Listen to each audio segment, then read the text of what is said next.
You have fallen into Event Horizon with John Michael Godier.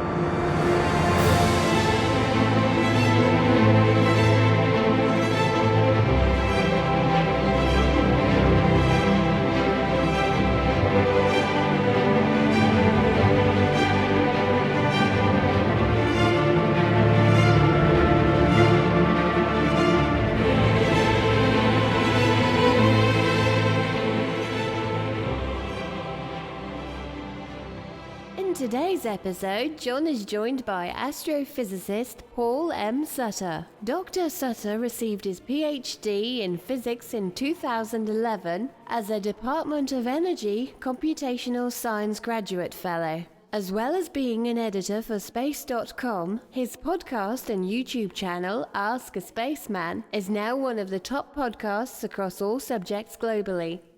Dr. Paul Matt Sutter, welcome back to the program. Oh, thanks for having me back.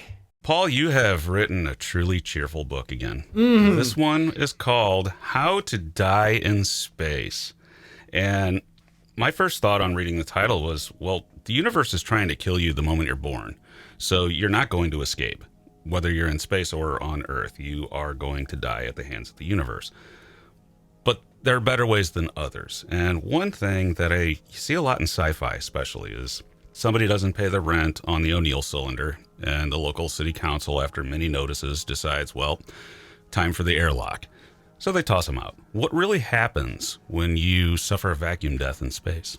Oh, it's hilarious and gruesome, and also hilariously gruesome and gruesomely hilarious. So the good news, you want the good news or the bad news? Give me the good news first.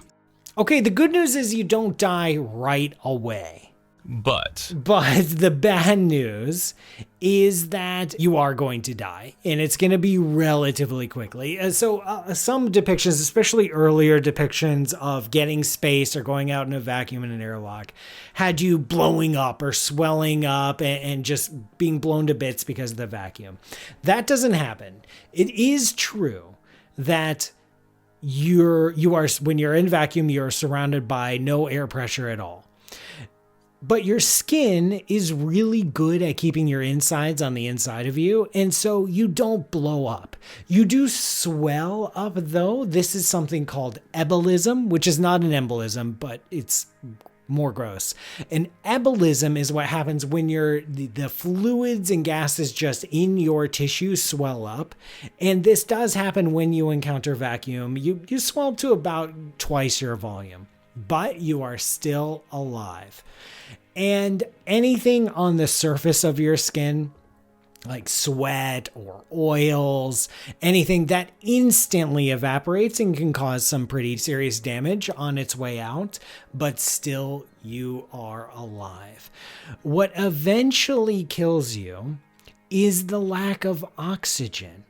You see, like, you're not breathing, you're not pulling in fresh oxygen, but your heart is still pumping, veins are doing their thing, arteries are doing their thing, everything's going around, but very quickly you run out of oxygen. So all the blood is still pumping, but no one's carrying any oxygen anymore. Your body notices it, and the first thing it shuts down is the most expensive part of you, which is your brain. So you do lose consciousness in about 10 to 20 seconds. However, if you are brought back and revived, you're good to go. Like, you just lost consciousness for a bit. As long as it's not too long, there's no brain damage, and you can, exact your revenge. But if you're left out in the vacuum for too long, around 2 to 4 minutes, then your organs start to shut down from the lack of oxygen, and then you really do die. So the total time to death in space is just a few minutes. You can freeze, but you won't freeze to death. You'll be long dead by the time you actually freeze. It will take, if you're away from the sun, if you're in the shadow, if you're too far away from the sun, it will take you about 1 to 2 hours to fully freeze. But if you're in the sun, within the orbit of the Earth and you're in sunlight, you're simply not going to freeze because you're getting enough radiation from the sun to keep all your liquids, liquid.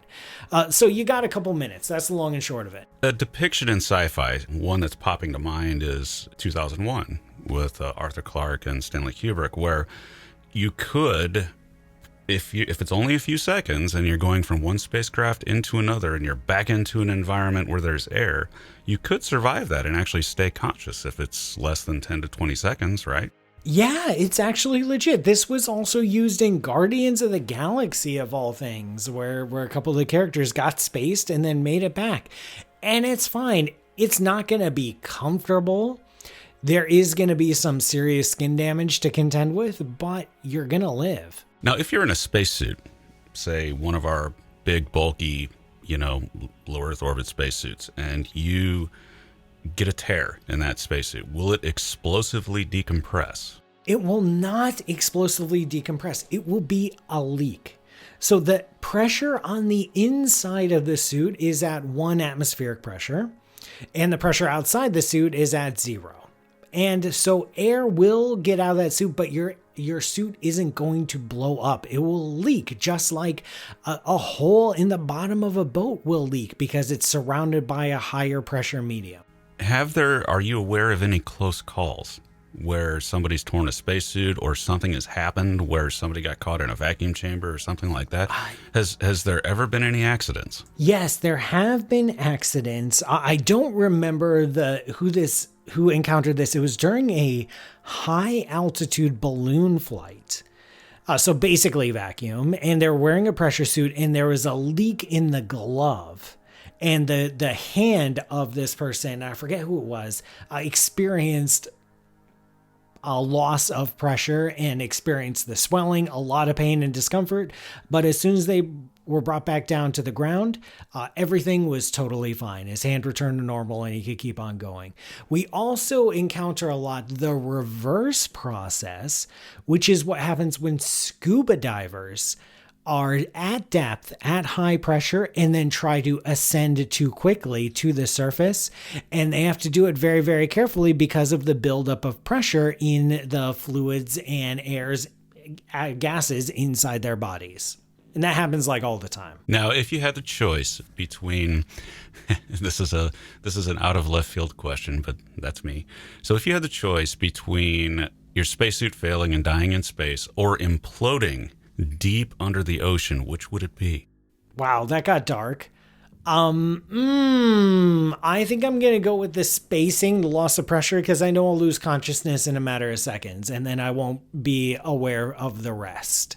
What about you? It depends on the depth of the ocean, I think, because if it were very deep and you were in like a very deep, deep submersible, it would be so beyond instantaneous that I don't think you'd even know.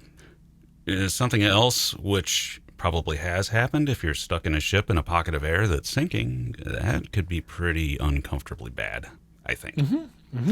So I would take space in low pressure of water and deep ocean and high pressure. All right, good to know. Now, people are probably going to go after me on that, but I'm just deciding in a pinch here.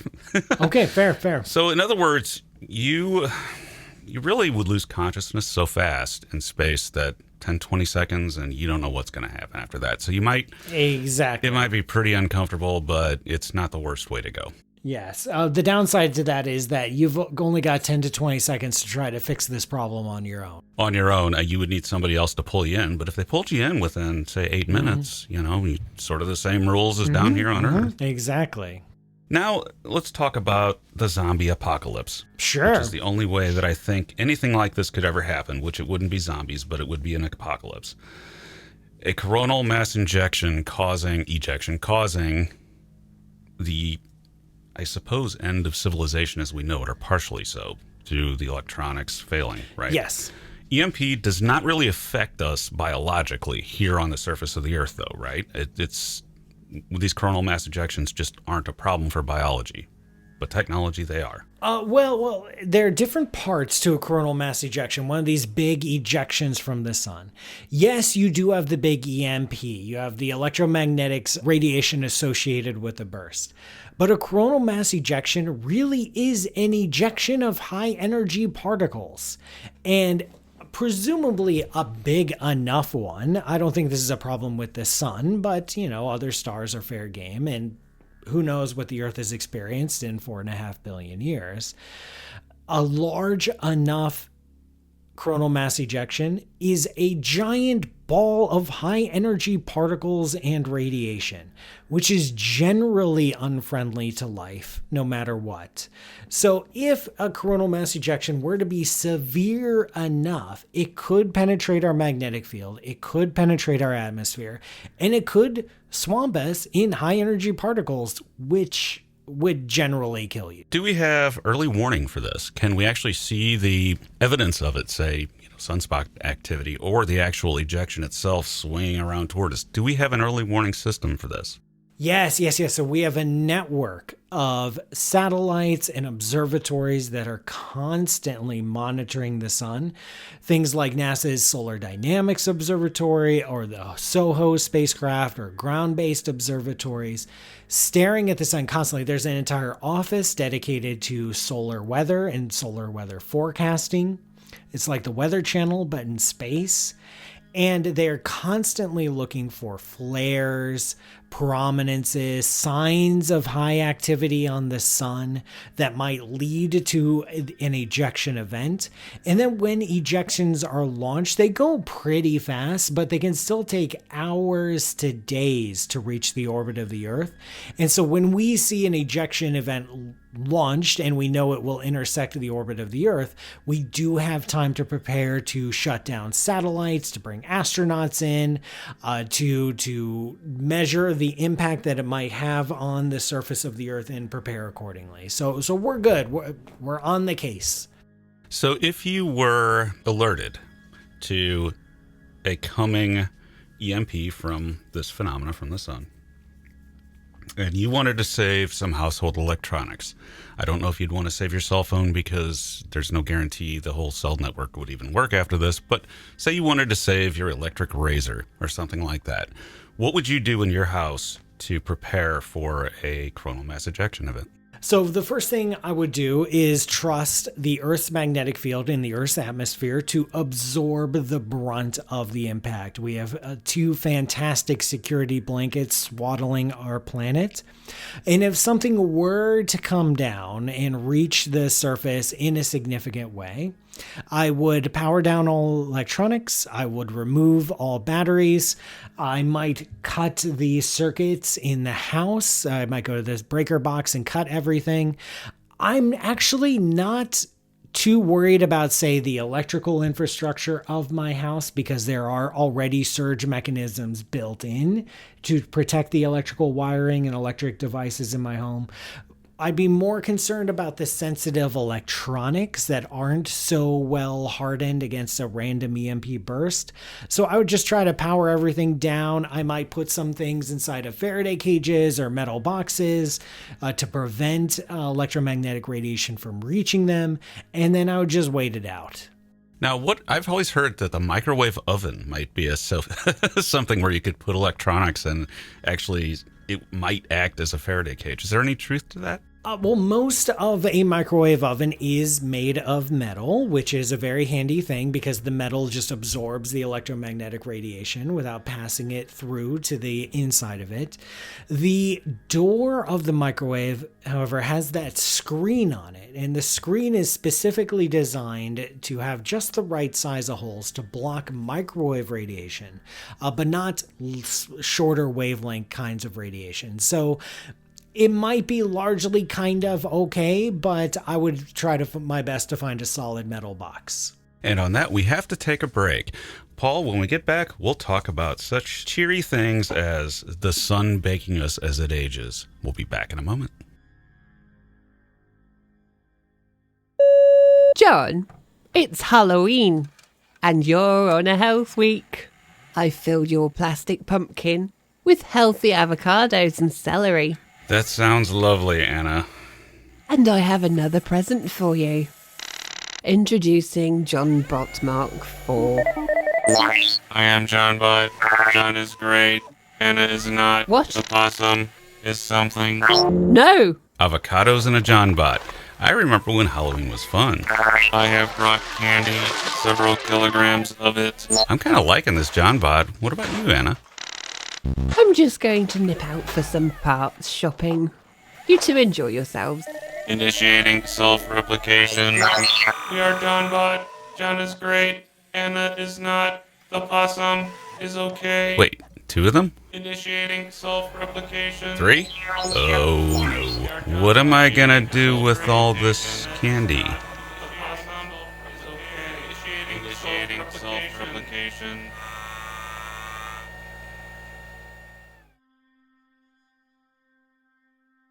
And we're back with Paul Matt Sutter. Now, Paul, there's an elephant in the room, which is our sun. And we've already covered the coronal mass ejections and things like that. But no matter what we do, well, unless we do certain things, our star is gaining luminosity as it ages. And eventually it's going to cook the Earth and boil the oceans away and end all life on this planet.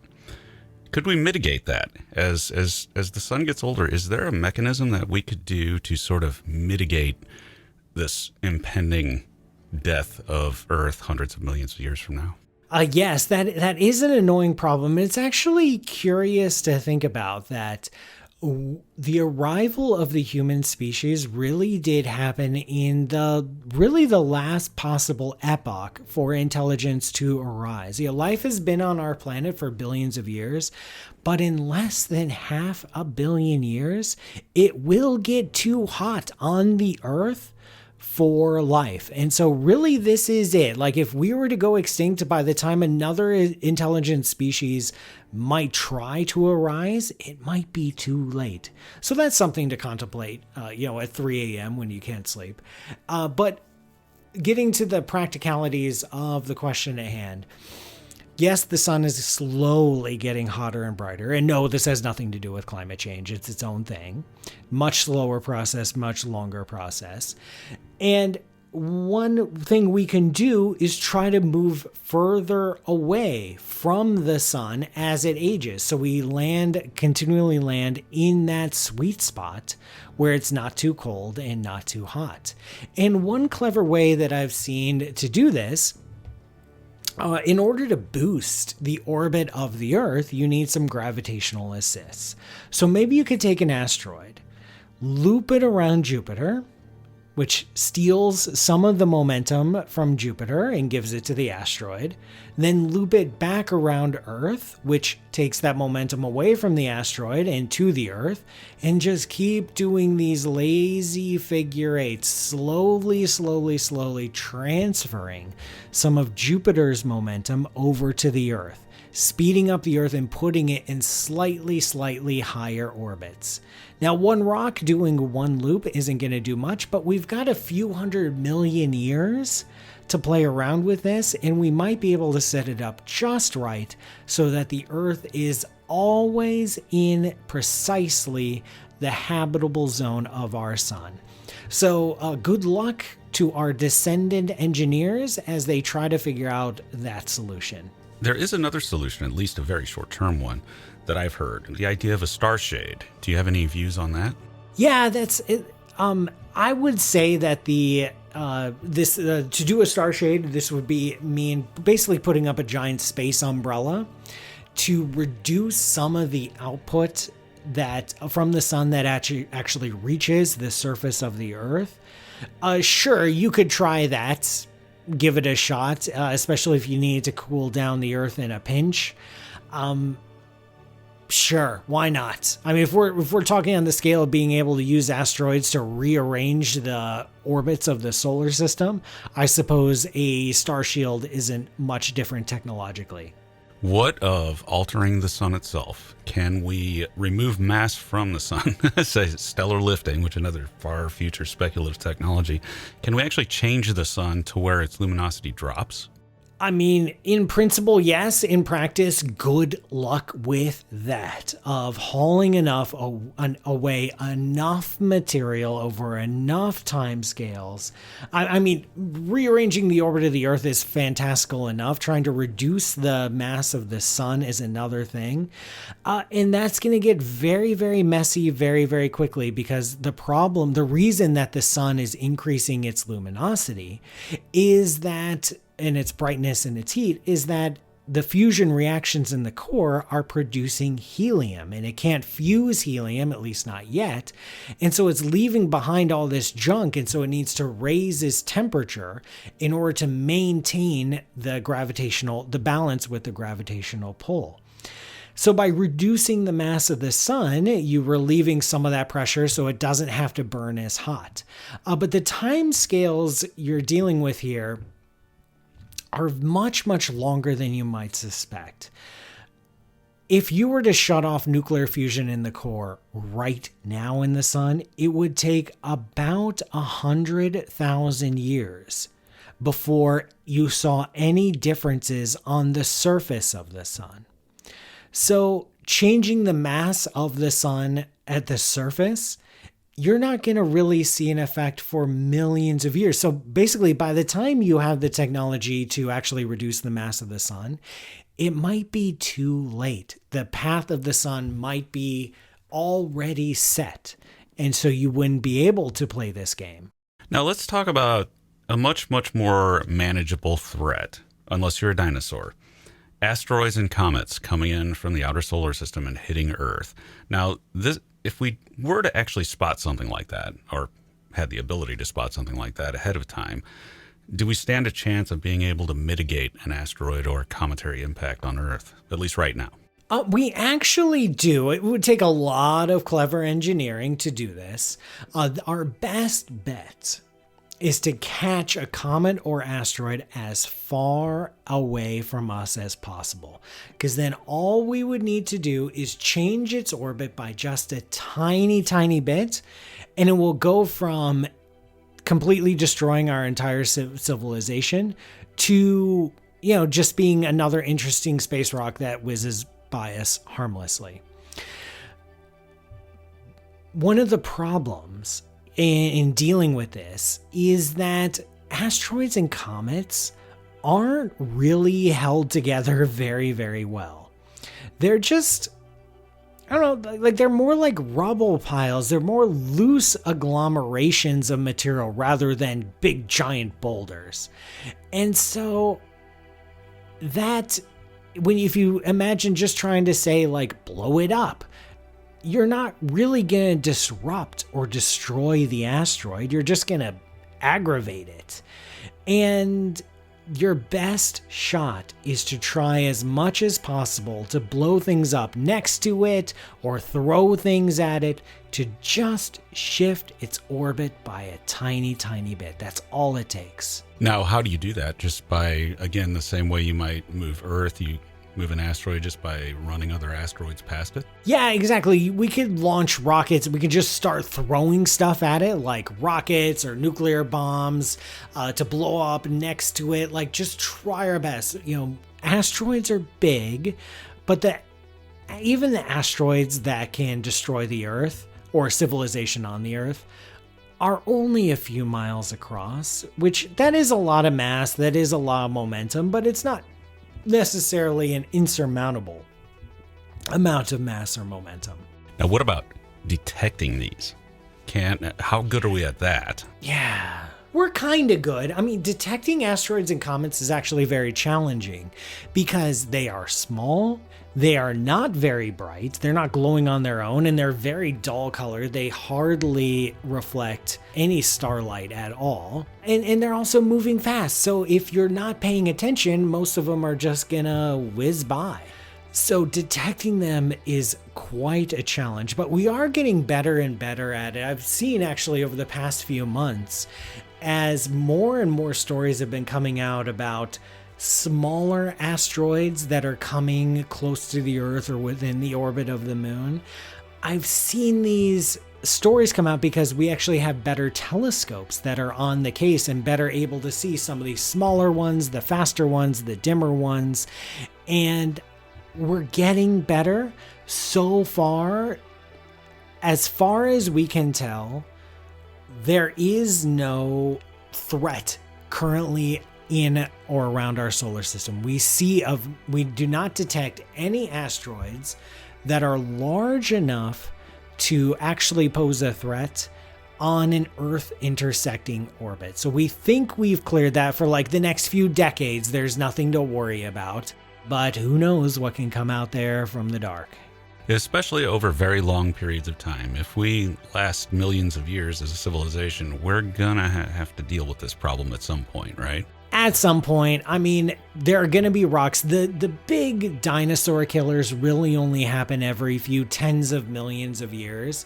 And you would hope that 10 million years from now, if we're still around, we've figured out something that asteroids and comets aren't really going to be a threat anymore. But the smaller rocks that can destroy cities or wreak havoc, those are something we'll have to deal with on a slightly shorter time scale. What of something much more common, Chelyabinsk, where you shatter half the windows in central Russia through this small asteroid coming through? How often does that happen? Those kinds of asteroids, like, to give you some sense of scale, an asteroid or a rock that hits our atmosphere and releases the equivalent energy of, say, a small-scale nuclear bomb happens about once a year.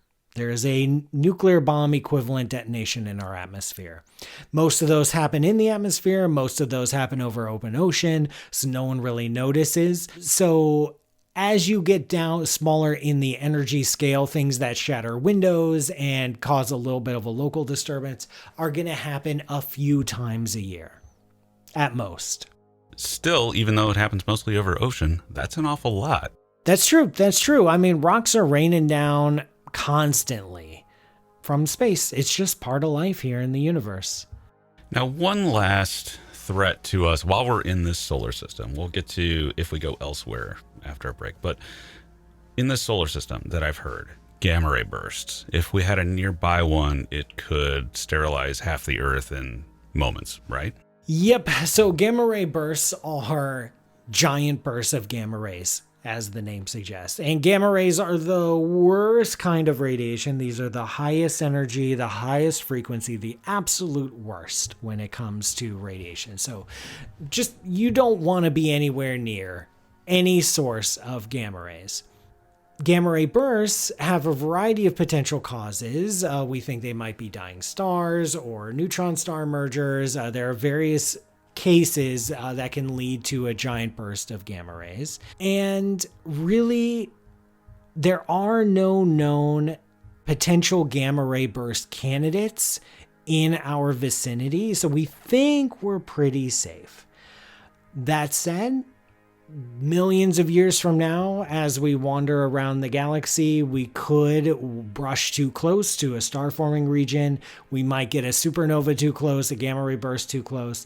We suspect that some extinction events may have been partially caused by a flood of gamma rays in our atmosphere. What the gamma rays do that's so harmful is they disassociate oxygen. They wipe away the ozone layer temporarily, and then while our atmosphere is busy repairing that giant hole in the ozone layer, ultraviolet radiation from the sun comes in, kills a bunch of plants, causes cancer everywhere, makes it generally bad news. Very bad news indeed. I am joined today by Dr. Paul Matt Sutter, author of How to Die in Space and host of his own YouTube channel. Paul, you know stuff about sci-fi robots, right? I guess. Maybe? I have a slight problem. Anna keeps building robotic replicas of me. Like synths? No, a little bit more cumbersome. They always fail, spectacularly. Hello, I am John Bot. Anna is great. John is not. The possum is okay. And also Paul is here. Well, good luck with that. What?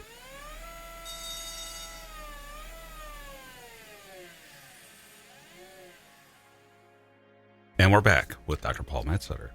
Now, Paul, so we leave the solar system and we venture out into space and we start interacting things with things like black holes. And these are extremely dangerous environments. So say we're near a black hole and we get too close. That's a heck of a way to die. What happens? Yes. It depends. What exactly happens actually depends on the size of the black hole. If you happen to wander near a large black hole, like I'm talking millions of times more massive than the sun, it's actually not so bad. The reason is because it's so large, the singularity, which is the point of infinite density at the center of the black hole, that's really far away. It could be millions, hundreds of millions of miles away. And so you can actually pass through the event horizon, the point of no return around a black hole, relatively unscathed. You may not even notice that you've passed through an event horizon, in which case you fall into the black hole and survive. Now, later on you die once you're inside the black hole, but for a while you will live just fine. The real nastiness comes when you encounter what's called a stellar mass black hole, which is a black hole about the sun, a few times more massive than the sun. These things have incredibly strong gravity and incredibly strong gravity differences. So as you fall into a black hole like this, the gravity difference between your head and your feet is big enough that it can stretch you out, like literally stretch you out. Like as you fall in towards the black hole, your body gets stretched out like a long piece of taffy. In fact, you become atomized. You just become a long string of atoms that eventually wind their way down into the black hole. We call this process spaghettification because that sounds pretty awesome.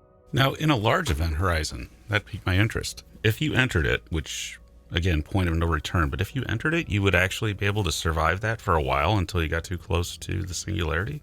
That's exactly right. And that's one of the coolest things about giant black holes is there really isn't anything special about the event horizon. The event horizon is a mathematical boundary. It's not a real physical thing. Where all the action of a black hole is in the singularity, is in that point of infinite density at the center. That's what really, really matters. And so as long as you're far away from the singularity, you're fine. And small black holes, their event horizon is right up close. It's just a few miles away from the singularity. And so you're going to suffer. But giant black holes, that event horizon is hundreds of millions of miles away from the singularity.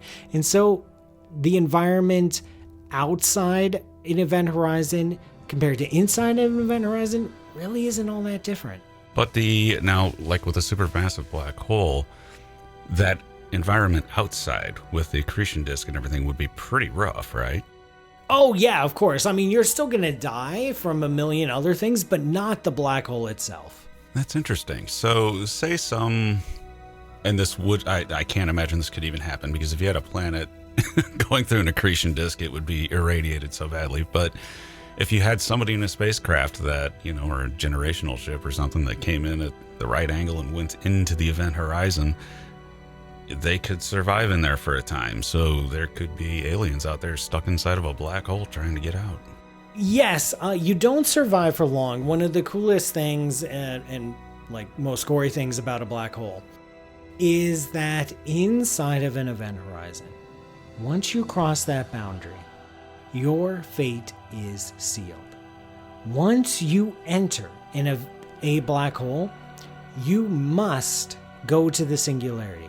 You cannot avoid the singularity of a black hole. And you will reach it in a finite amount of time. This is what happens to space and time inside of a black hole. Like outside of a black hole, you're free to go anywhere you want in space. You can travel literally anywhere you want. But you have to go into your future. You cannot avoid your own future. You must travel forward in time. Inside of a black hole, you must go to the event horizon. You have absolutely no choice. You will reach the singularity in a finite amount of time. And the amount of time it takes is determined by the mass of the black hole, and there's absolutely nothing you can do to prevent it. Absolutely nothing. So once you get near the singularity, it doesn't matter because you're destroyed anyway, but your constituent materials would incorporate into the singularity, right? Yes, exactly. For a large black hole that's, say, 100 million times the mass of the sun, you've got about 7 minutes before you reach the singularity. You will be obliterated. Once you near the singularity, you will experience all that delicious spaghettification. You will be destroyed, and then your constituent particles will join that point of infinite density and encounter, total incomplete mysteries of the universe.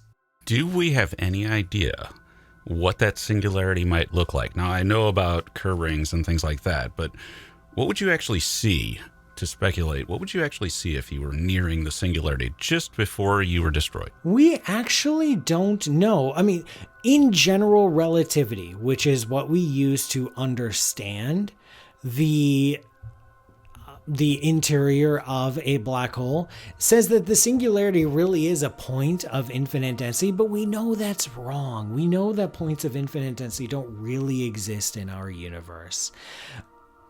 As to what it actually is, what you actually encounter at the center of a black hole, we have no idea. It is literally beyond known physics.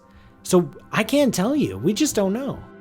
It would be absolutely amazing if it was a large buffalo-style hot wing. You can just get it at that. You can just get that at like the corner store. I don't think you need to travel to a black hole to find that out. Well, plus if you get it at the corner store, you actually get to eat it as opposed to the singularity. No, it just destroys you. Then you become part. Become part of the recipe, as it were. Part of buffalo wing. Yep. Now, beyond black holes, there are other things, and beyond gamma ray bursts, there are other things that can create problems for us. Nearby supernova. Now, what would that look like? Yeah, supernova are fantastic, and I want you and your listeners to keep an eye out on a particular star. It's the star Betelgeuse, which we've seen some dimming episodes and some brightening episodes over the past couple of years, which is totally normal. It's what giant stars do.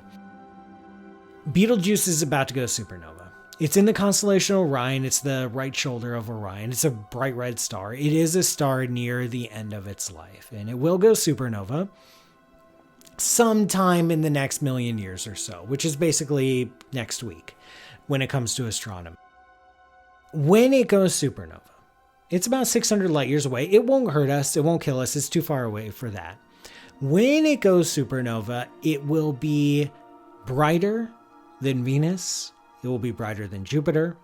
It will be brighter than the full moon. It will be the second brightest object in the sky. It will be visible during the day. It will be bright enough at night that it will cast shadows. It will be bright enough for you to be able to read a book to it. Maybe you could read the book, How to Die in Space, to the light of a dead, dying star. And that will last for a few weeks, and then it will go away. It will gently, over the course of weeks, slowly fade away to nothing. But after that, we get to watch a nebula form. We get to watch the nebula unfold. There might be a neutron star left behind. There might be a black hole left behind. We get to watch that whole process unfold in real time, which would be pretty cool. With Betelgeuse, though, that's distant enough it does not pose a threat, other than eventually it's going to show somebody quite a show. But if we wandered past a giant star at some point in the future, that we just get a little too close to one and it explodes, what happens to Earth? Yes. So thankfully, there are no stars close enough to pose a threat in terms of supernova for collisions on the Earth or damage to the Earth. So we're pretty good when it comes to that. But as time goes on, as the sun navigates its course through the Milky Way, we might get too close. Now, if a supernova happens too close to us, we get a few things. One is we get a heavy dose of radioactive elements. We get a giant burst of radiation, of high energy good stuff like X-rays and gamma rays. And we get the shockwave itself. The shockwave unleashed by a supernova detonation is traveling a good fraction of the speed of light. It will impact the Earth. It might strip away our atmosphere. If it is close enough, like if it's right next door, it might be powerful enough to rip away our atmosphere, our oceans, our crust, and even our mantle, just leaving behind a rocky core. It can get pretty gross. All that's left of Earth is its core. A metallic chunk of iron is all that's left of the human species. And we've seen examples of like neutron stars surrounded by leftover cores of planets where this is exactly what happened to them. Hope no one was there. Of course, I might imagine that'd be a pretty rapid end to your civilization and everything. You probably wouldn't see much. Bye. What? Hey, what's that bright light? And that's it. Now, we have to take another break, Paul. When we come back, we'll get a little bit more speculative about things like cosmic strings and if you ever encountered one. I'm joined today by Paul Sutter. Everybody check out his YouTube channel under his name. It's amazing. Initiating replication. Replication successful. Ow. Paul? Yeah. So, correct me if I'm wrong, but if something is exponentially self-replicating, it's probably going to eat your house and overwhelm things pretty rapidly. Am I right? That's correct. I see. You're in for it by the sound of things. The possum is fantastic. Ow.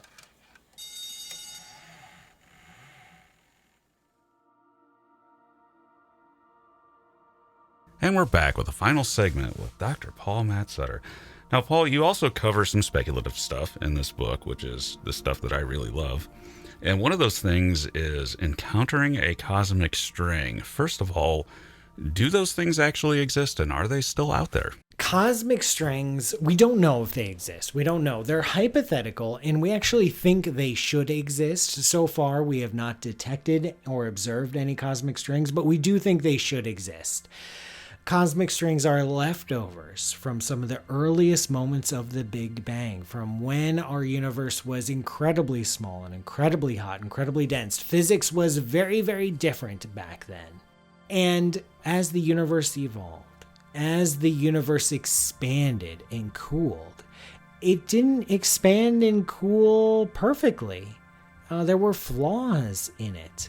And these flaws are baked into space-time itself. These are wrinkles, these are defects, these are cracks in the fabric of space-time. We call them cosmic strings.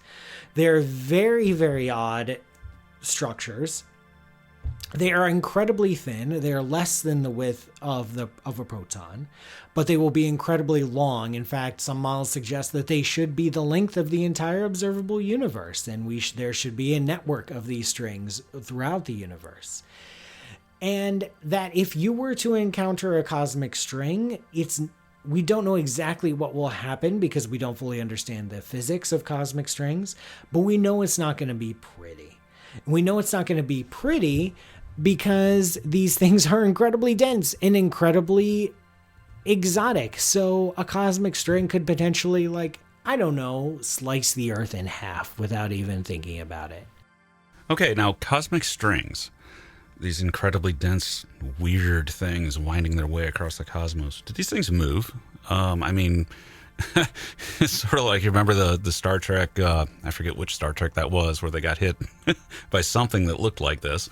Do these things move around? Are they something that are stationary, or as stationary as you get for the universe, or do they sort of just move around like huge noodles? Oh yeah, they wiggle around like huge noodles.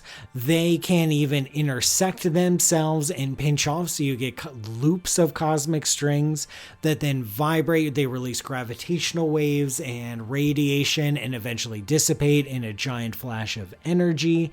They do all sorts of crazy things, and it's actually a bit of a challenge. We're not exactly sure why we haven't seen any cosmic strings yet, because all our models of the early universe suggest that they should form, and yet we can't find any. And so we're obviously not understanding something about the physics of cosmic strings, but we're not exactly sure what. Now, if one, because the universe is huge, is it possible that they're just we haven't seen them interacting with anything, but that's just because they're way out, in the depths of space. Right. So if cosmic strings exist, we expect them to be huge, like bigger than galaxies. And we've gone looking for cosmic strings. One of the things that cosmic string will do will split the path of light. So if we look past a cosmic string to a distant object, we should see duplicates of that object. We should see a copy on either side of the cosmic string. And we don't see any duplicates, any copies in any of the galaxy surveys that we've done. Now, our galaxy surveys are not complete. We've surveyed less than 1% of the volume of the universe. So yeah, there's a chance that we've simply missed all the cosmic strings so far. Now that's interesting. It should obviously gravitationally lens, and we see that. We see gravitational lensing all the time, but we don't see a string doing it. We can usually tell there's a foreground object, and we haven't really seen a foreground object that looked like a cosmic string, right? It should, I guess, spread it out even more along the length of it, right? Yeah, exactly. We see gravitational lensing all the time, but we don't see this kind of exact duplication, like left, right, or up, down duplication of an image of a distant galaxy. The next question that you covered in the book was dark matter. Now, we know very little. All we really know is that it's there, or it seems to be there. Can dark matter be dangerous?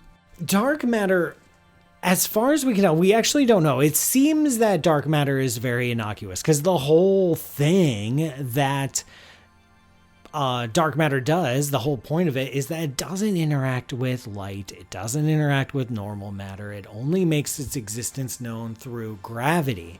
And gravity's pretty weak and pretty boring. And unless you're standing next to a merging black hole, gravity isn't going to do anything interesting to you by itself. So at first glance, dark matter can't be dangerous because it's so innocuous. But there are some models of dark matter. And like you said, we don't really understand dark matter. There are some models of dark matter where it can occasionally interact with itself or with normal matter. It can occasionally annihilate. And when it does, it releases a burst of gamma ray radiation, the high energy radiation.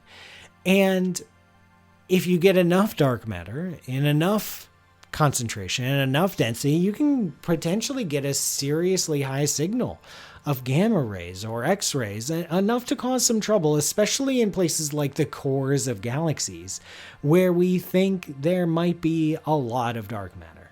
Is that a potential explanation for some gamma ray bursts? Gamma ray bursts, if dark matter is a generator of gamma rays, it's going to be a very slow, continuous source of gamma rays. It's not going to be like a flash of gamma rays. It'll just be like a steady glow, a steady beacon of gamma rays. And so gamma ray bursts, we think, are formed more from single powerful transient events on the sky or in the universe, rather than a general glow due to dark matter.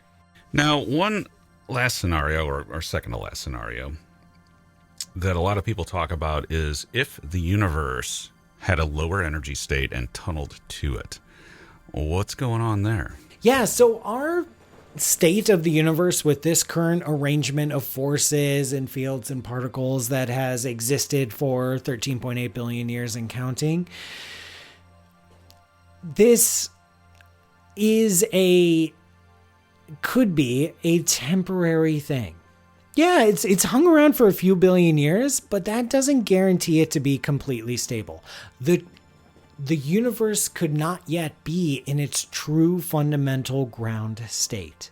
And it could find it someday, where some random patch of the universe realizes that it's in some energetic state that isn't really real and isn't the true ground state, fall into the true ground state, which would involve rearranging the forces and fields and particles that make up our universe into a new configuration, new forces of nature, new particles, new everything.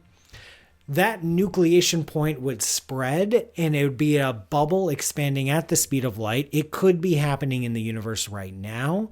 We wouldn't know it because it's coming to us at the speed of light, so we can't get any information about it until it just happens. What does it leave in its wake? What does the universe look like after that? Well, who knows? We have no idea what it would look like, but it would involve brand new physics. Like we have our four forces of nature, and we have electrons and neutrinos and all these things that we understand that forms the basis of everything of our physical reality.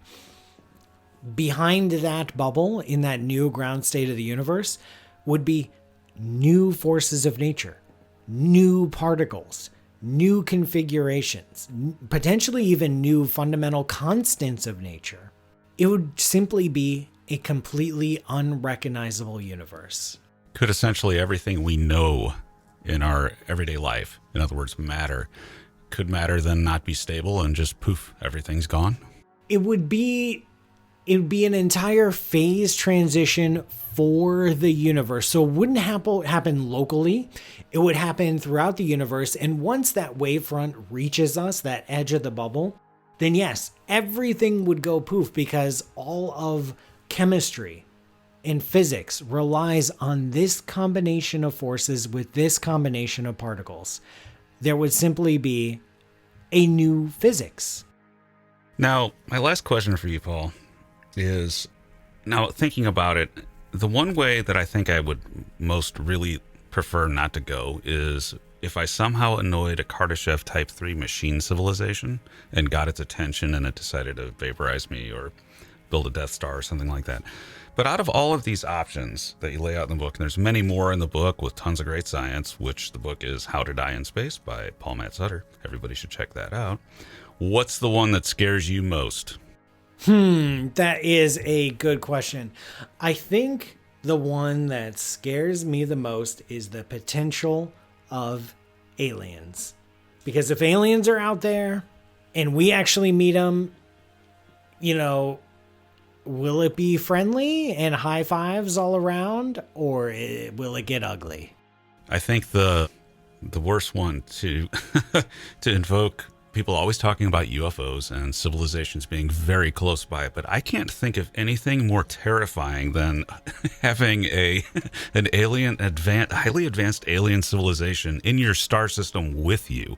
I mean, I don't think people think about how frightening that prospect is.